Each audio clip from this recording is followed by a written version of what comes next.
Please welcome to the stage Shelli Sonstein, co-host of Q104.3's Jim Kerr Rock and Roll Morning Show. Shelli, thanks. Thank you, Christine.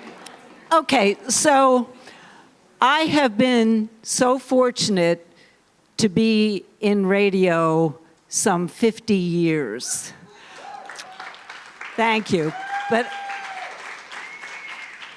all right, so in all honesty, I didn't think 50 years later we'd be dealing with some of the same issues I was dealing with 50 years ago when I got into radio. Equal pay. We still have, all right, so when I started, it was women were earning 76 cents to every dollar a man earned. I think now we're up to 81 or 82.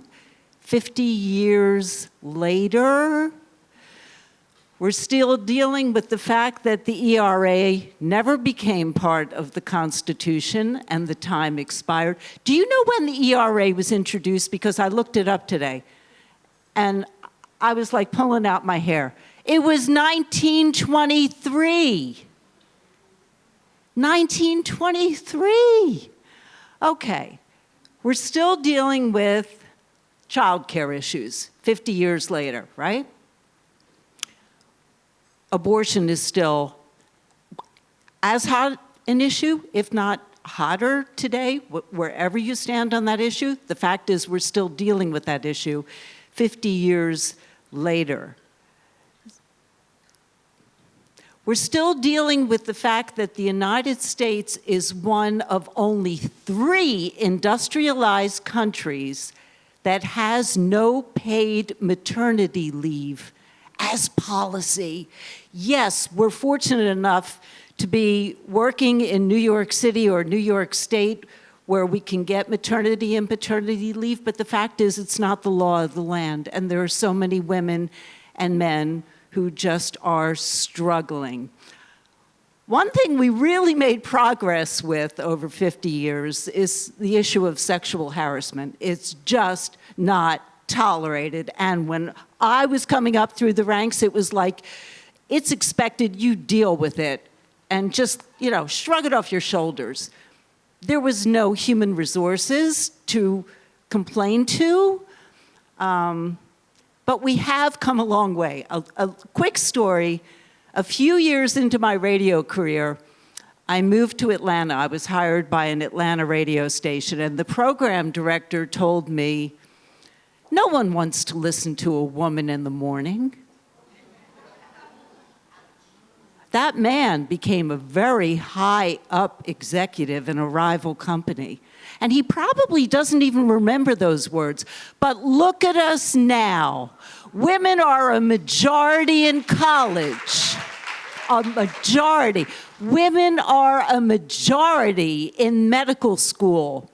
It is girl and woman power that fueled the box office with Barbie, the #1 movie. Who do you think was leading the charge to see Barbie? And look at what Taylor Swift and Beyonce did for AMC. They said they single-handedly gave us a profit last quarter. That's female power. That's what we need to embrace. Where we are today, it's only going to get better. Look at morning radio today. You'd be hard-pressed to find where is there not a woman on radio, right? On morning radio.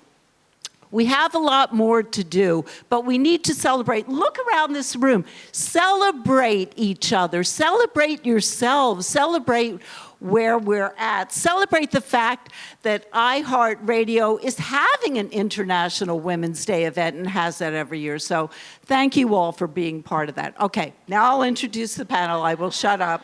But I mean, they hire me to talk for a living, right? Okay, Michelle Lavin is the Chief Human Resources Officer and Chief Diversity Officer for iHeartMedia.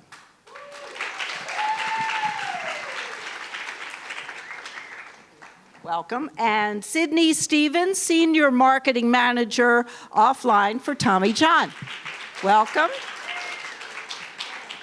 Donelsi Medrano is the Vice President, Brand and Media Strategy at J.P. Morgan Chase.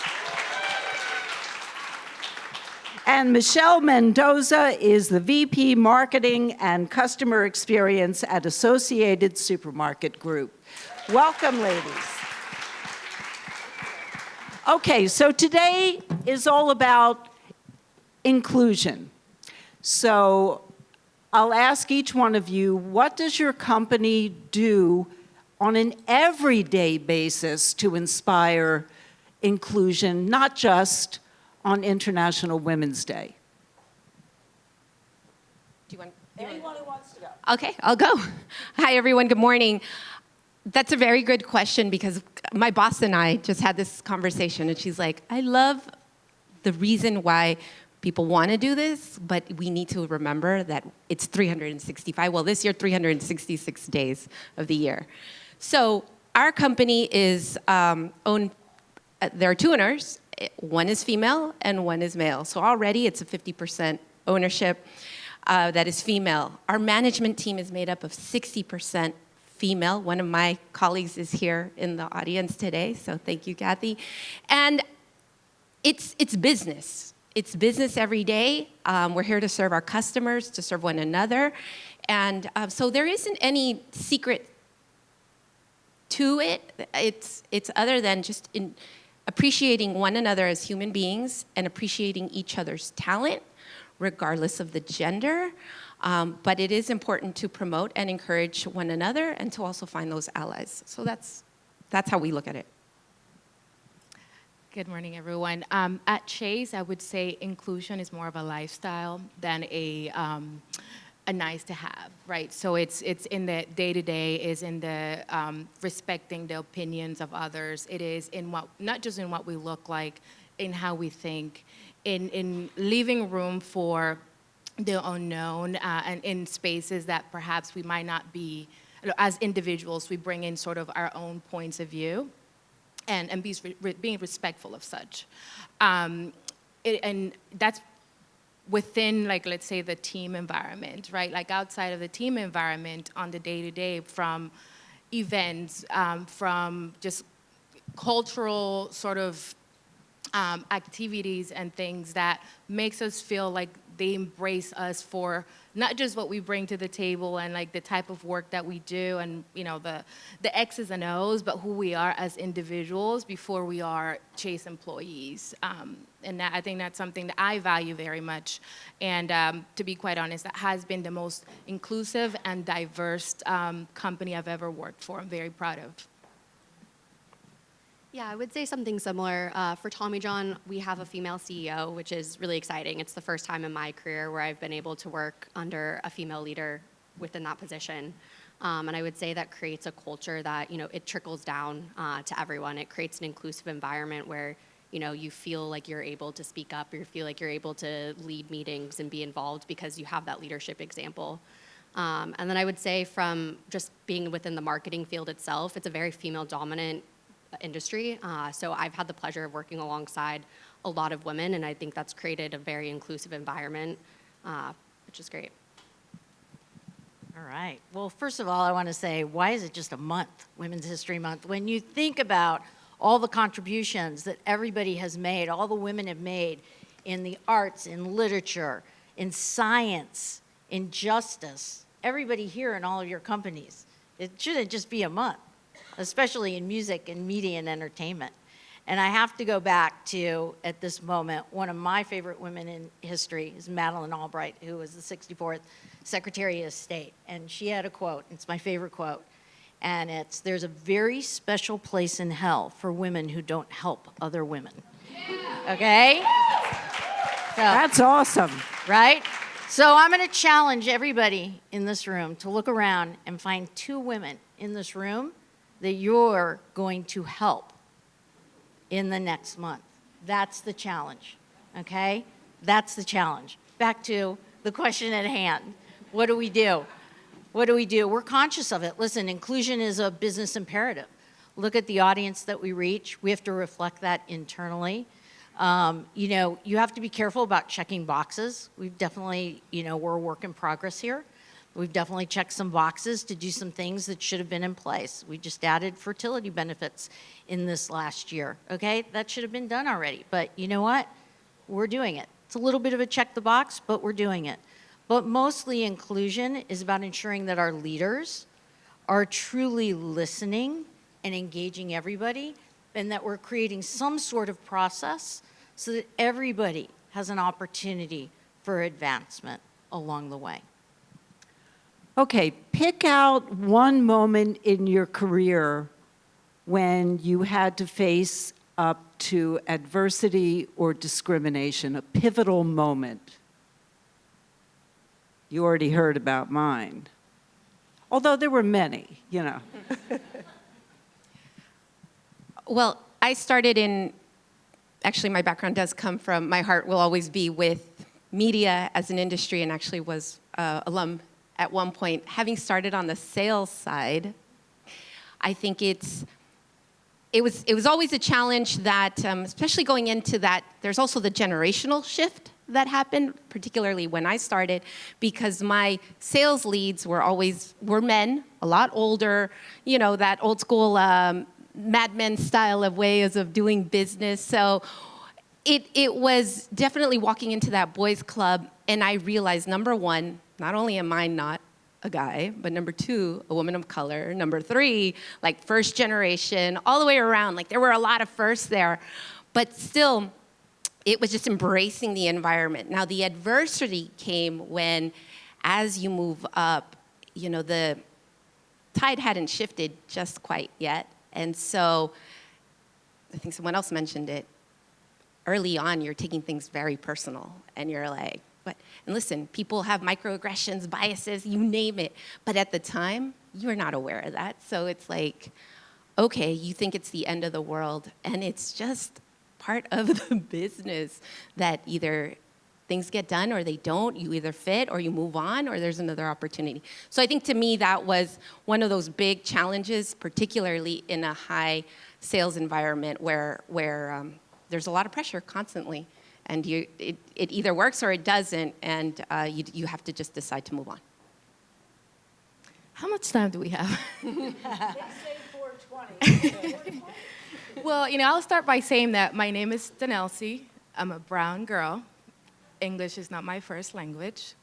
My name and my resume without what I look like walk in the room before I walk in the room. So there is already preset mindsets of what I know, what I don't know, without me even speaking.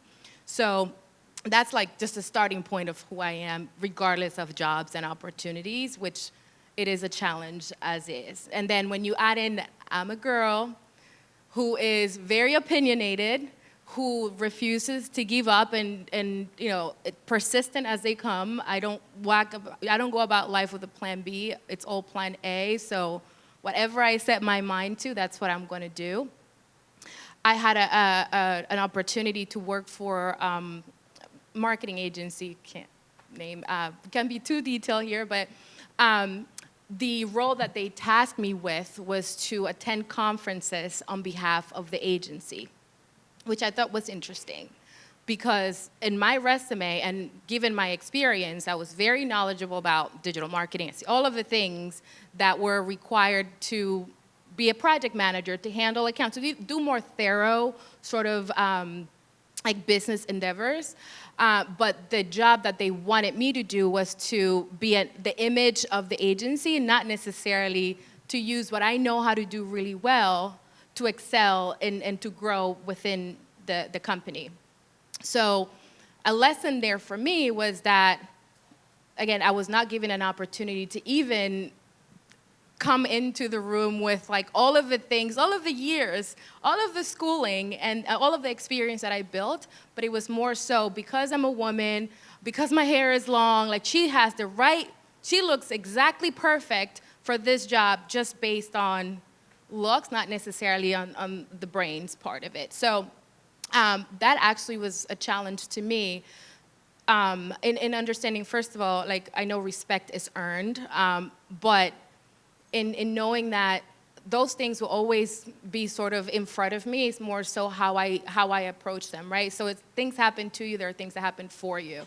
And that actually gave me sort of the push to go back to school, get an MBA. How do I navigate all of these various challenges that come with being who I am? That's not going to change. To be better and to have that sit at the table, which is the one thing that I wanted for myself. Yeah, I would say there have been several moments throughout my career where, I'm having a conversation with someone or working with an external partner and I'm leading the project, but there's a lot of questions or undermining that's going on. They're not taking my direction seriously, and you take a step back and you kind of ask yourself, well, why? I'm in charge here. I know what I'm talking about. And you start self-evaluating. And so that happens enough where, you start wondering, is it because I'm a woman that they're not taking me more seriously? And then you start thinking, no, I'm being dramatic. That's not what's going on here. So you have that self-doubt that comes with it. And then there's been moments where it's a little bit more serious, where someone makes an inappropriate joke, or they like to put their hand low on your back or something, and you feel a little bit weird, but you're like, I'm just being dramatic. But I've kind of learned that those are, the wrong questions to ask. It's not, am I being dramatic, but is it making me uncomfortable? And then what am I going to do about it? How am I going to take control of the situation? Because I don't deserve to feel uncomfortable. And I think those are very pivotal moments within a lot of women's careers. Well, Shelli, like you, I started my career a long time ago, and I started in the newspaper business in the 80s, so you can just start there. There's been a lot of, there's nothing more old school that says newspaper in the 80s. So absolutely I have, not as much as others in the room. However, I'm going to just throw in, what do you do about it? There's a reason companies have a board of directors. They help guide them. And as an individual, you should have a board of directors. Those individuals that they have your back. You know that you can be your real self to them, and they won't judge you, and they will help guide you along your career. So that is absolutely so important to your career development, to have those people on your personal board of directors. I could pick your brain all day, all of you, but we have to move on to the next event. But thank you so much, and thank you for being, role models and for celebrating with us. Thank you.